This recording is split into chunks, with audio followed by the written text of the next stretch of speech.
সিউড়ির খয়রাশোলে বিক্ষিপ্ত অশান্তির খবর পাওয়া যাচ্ছে। বেশ কয়েকটি বুথে বিজেপির এজেন্টদেরকে বসতে বাধা দেওয়ার অভিযোগ জানা যাচ্ছে। সিউড়ির খয়রাশোলের কাঁকরতলার ঘটনা।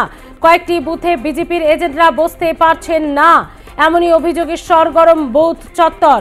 সেখানে লম্বা লাইন, একদিকে বেলা বাড়লে অশান্তি হতে পারে, অন্যদিকে বেলা বাড়লে রোদ গরম, এবং যার ফলেই কিন্তু বিভিন্ন কাজকর্ম তারা করে নিতে পারবেন ভোট দিয়ে।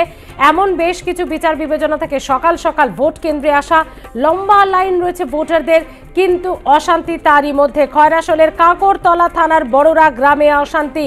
বেশ কয়েকটি বুথে বিজেপি এজেন্টদেরকে বসতে বাধা দেওয়ার অভিযোগ। প্রশান্ত দাস রয়েছে আমাদের প্রতিনিধি। প্রশান্ত, এই খয়রাশোলের কাঁকরতলায় ঠিক কি হয়েছে?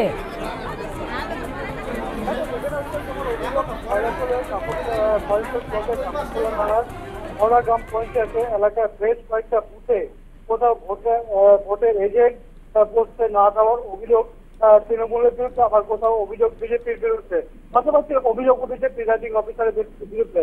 কারণ কোথাও কারো সহি মিলছে না, এই ধরনের প্রিজাইডিং অফিসার থাকলে বুথের ভেতর ঢুকতে দিচ্ছে না, এই নিয়ে বেশ একটা উত্তেজনা শুরু হয়। এবং সেখানে বিজেপির পক্ষ থেকে দাবি জানানো হয় যে শান্তিপূর্ণভাবে ভোট করা হোক, যেন কোনো রকম ভাবে উত্তেজনা না হয়।